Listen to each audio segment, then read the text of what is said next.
Ladies and gentlemen, give it up for Brad Hayes.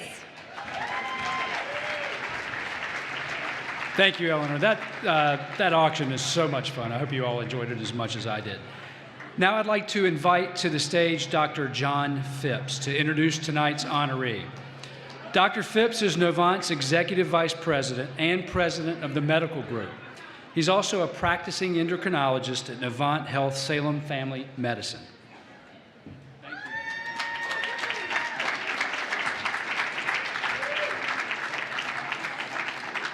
So this is a lot of people, and I have to compete with a dog. I've spoken a lot of times in front of large audiences, but I've never introduced anybody. And it's very special for me to be able to introduce Carl Armato. You will understand soon why I'm so happy that I'm speaking before him and not after him. I have done both, and this is better. There are basic biographical facts about Carl that you may have already learned through a Google search. He's from Louisiana. He has family here who are missing Mardi Gras for this event, which is pretty awesome. He's got a bachelor's degree. He's got an MBA. He is a CPA, but he found his way into healthcare over 25 years ago. He's held a bunch of roles at Novant Health, and for several years has served as the president and CEO. Carl came to North Carolina in 1998, and that is where my world collided with his, and I've never been the same since. In 1998, I met Carl as his doctor. Our visits became so predictably long that we scheduled them always as the last visit of the day, and more than once walked out of the exam room to find everyone else gone. All the patients, all the doctors, all the staff. One time the lights were off, actually. My nurse didn't remember that we were still there. Carl helped me open a new practice and was instrumental in my decision to do so. He taught me finance. He encouraged and recruited me to do administrative and leadership work, and ultimately mentored me as my entire career path changed. He has supported me without fail, personally and professionally. He put me on a horse, and he put me back in the saddle, and I'm not talking about the same thing. In times of professional challenges and personal struggles, he has been, for me, a rock. Carl is a force of nature. He's energetic and passionate. He's bright and visionary. He's inspirational and competitive. For many of us who work with him daily, he is larger than life. For a big night and a big cause like this, aspirational and great dreams, he is the guy you want out front, I promise you. He has more great ideas any given day before breakfast than I'm likely to have in my lifetime. He has bad ideas too. But he laughs them off with ease. Over the last 18 years, I have been privileged to be his doctor, excited for him to be my boss, and honored to be his friend. Please welcome Carl Armato.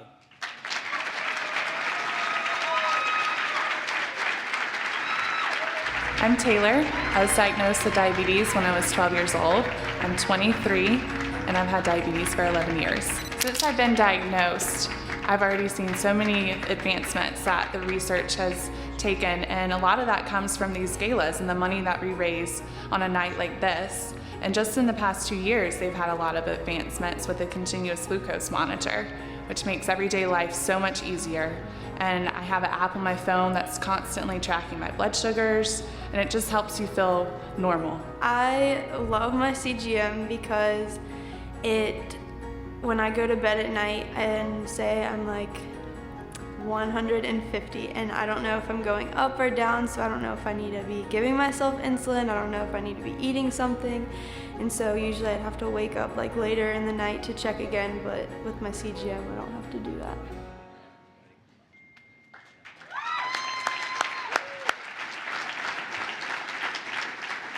Carl, we are so delighted to honor you this evening. You're an inspiration to everyone living with T1D and their families. You've been living with T1D since you were 18 months old. That's more than 50 years, and it's not held you back in any way. On behalf of JDRF, we'd like to recognize the incredible diabetes journey that you and your entire family have been on for more than 50 years. To that end, we want to give you this medal as a token of our appreciation before you share your thoughts with us. Please accept this medal in recognition of your 50 years of living with T1D.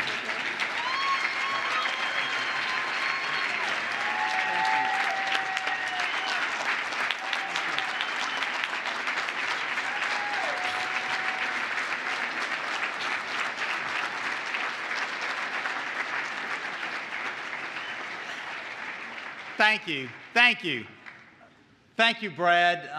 The medal is absolutely a special surprise. It's a special gift tonight.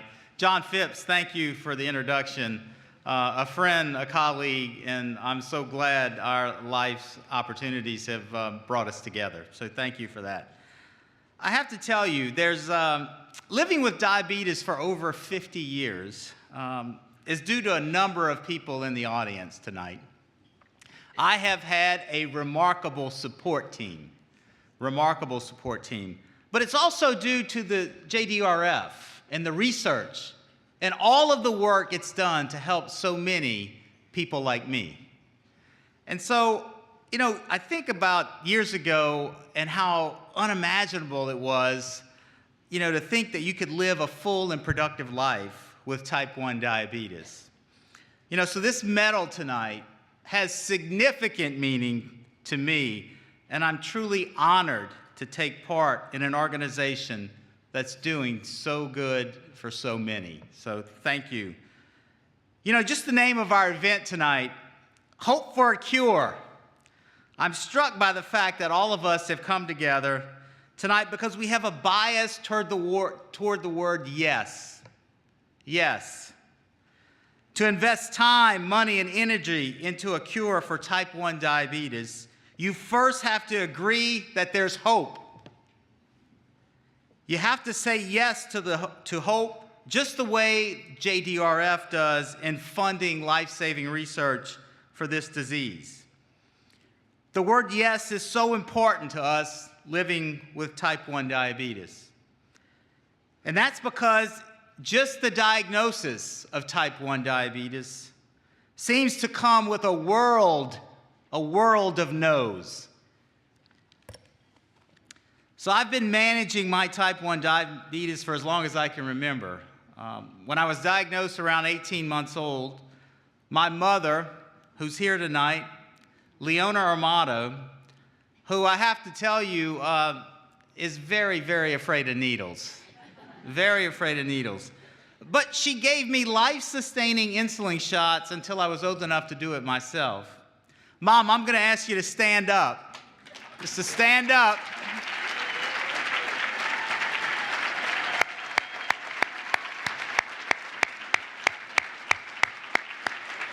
So this wonderful lady not only gave me life-sustaining insulin injections, but she was at every baseball game, every tennis match, every school event, so that I could say yes in every one of those moments. Mom was the support system I needed at these events. It's interesting because I was telling someone at the table tonight, I had a hand signal because I didn't have a glucose monitor in those ages. I didn't know what the blood sugar exactly was. I was trying to feel it myself, but I had a hand signal. And I have to be careful tonight because if I accidentally give it, she's going to run up on this stage with, it's either going to be a Lipton iced tea, a Coke, or Gatorade. Mom, this award's for you as much as it is for me. Thank you. Thank you.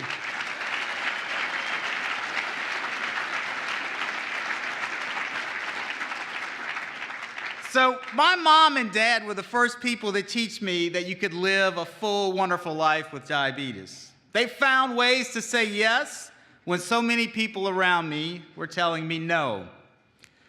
I come from a big Italian-American family in Louisiana. And if you know anything about that culture, you know that we like to celebrate.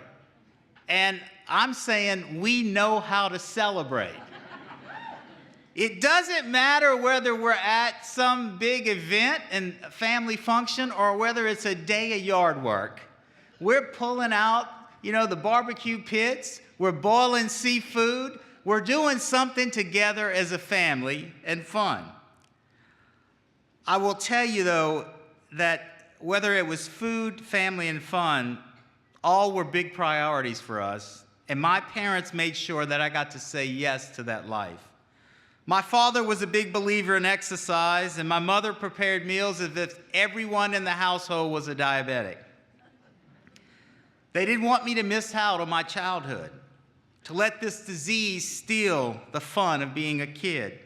If I was going to a birthday party, my parents would remind me to exercise ahead of time so that I could better handle a small piece of cake without icing. It was always, frosting free. So, some might have told me no to Halloween and trick-or-treating, but not my parents. They had already tipped off the neighbors.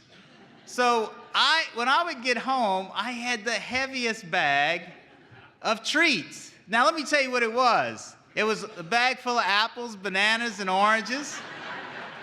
It was a bag full of unsalted popcorn. People didn't really understand diabetes. They just knew I couldn't have it. But when I poured it out onto the ground, my brothers and I got to tell you, we had a blast comparing my fruit to their candy. But it was moments like this that I got to say yes. As I started to grow older, I got hit with a lot of no's. So I loved playing sports. And in middle school, my mom always wanted me to tell the coaches and tell teachers that I was a diabetic. And so I did. First middle school sporting event, I laid out that I was a diabetic. And then all of a sudden, the coach didn't understand the disease. Anytime I looked tired, I was sitting on the bench. I wasn't playing. And look, I got to tell you, I was heartbroken over that. But there were two people in my life that always reminded me that I could say yes when it came to sports. My brothers, Lenny and John. John, my younger brother, couldn't be here tonight, but I'm grateful that my older brother, Lenny, is here. Lenny pushed me to say yes, and he pushed me to say yes to winning. Winning at diabetes, winning at every sport I played. I had to hit the home run. I had to turn the double play. There were no excuses, and type 1 was not going to get in the way. So there were many times during these sporting events that I would have a low blood sugar. I would be trying to recover. Lenny always did one thing first. He got my blood sugar up, and as I was feeling bad or feeling down, trying to recover, he would quickly come up to me and he had a quote. It was very simple. Get yourself pulled together. We need you. We can't win without you. Let's go and let's fight. And I got to tell you, he did that my entire life. Lenny, thank you. Thank you.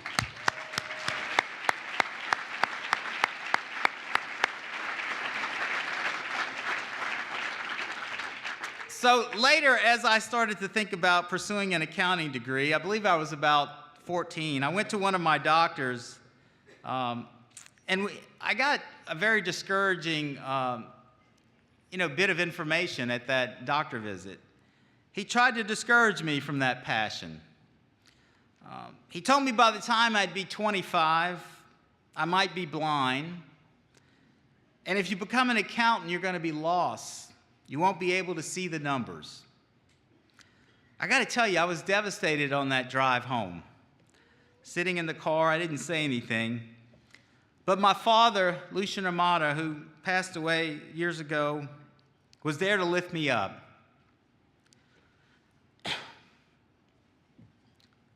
He delivered a motivating, life-changing speech and a simple prayer. He had me kneel down beside him And he asked God to help me overcome the disease. He asked God to allow me to have the unique talents that I had to come to full fruition. And to this day, I continue to pray that life-changing prayer he taught me. Every time I heard no, you can't play sports, no, you probably won't be an accountant, no, you can't pursue your dreams, I tried to listen instead to yes. Yes, I did become a CPA. Yes, I did earn an MBA. Yes, I did become a healthcare leader who understands the needs of others. Yes, I learned to manage my disease, even with a busy travel schedule. And yes, I even won the heart of my childhood sweetheart, Christy, and raised 3 happy, successful children. Why, you may ask, did I was able to say yes to so many events? It's because of my wife, Christy. Leading a $5 billion healthcare organization is taxing, but I have a partner who truly loves me, cares about me and my health. Christy goes out of her way to make sure that I eat healthy, not only at home, but as we travel, but also that we exercise together. Thank you, Christy. I appreciate your loving support. I could not be more proud to call Christy not just my wife, but my true partner. Christy.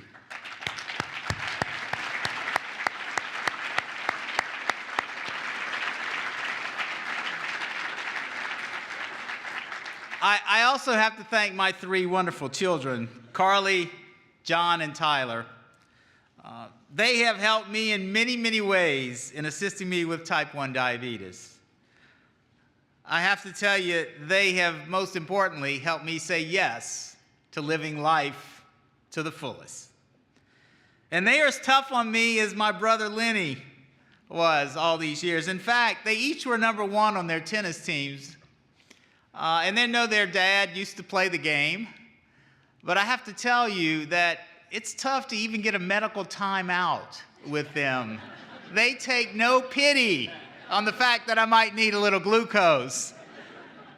So finally, I want to thank my mother-in-law, Lula Gazzino, my sister-in-law, Patty Armato, Kirk Thavis, a longtime friend, my co-workers here, Lou Ann Anderson, Kim Henderson, and the entire Novant Health team members that are here tonight, including Dr. Phipps. In closing, I'd like to say, without the funding the JDRF Foundation provides to research and education, there's no doubt that my life could look very different today. It's not just true for me, it's true for about approximately 1.3 million Americans living with type 1 diabetes, many of whom feel their lives, their ambitions are obstructed every single day by the no that diabetes delivers. I know firsthand the physical and emotional challenges of this disease. They are extremely real.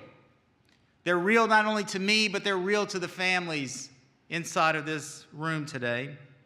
The worry never goes away, and that's why I'm excited about the JDRF Research Foundation's goal to turn type 1 into type none.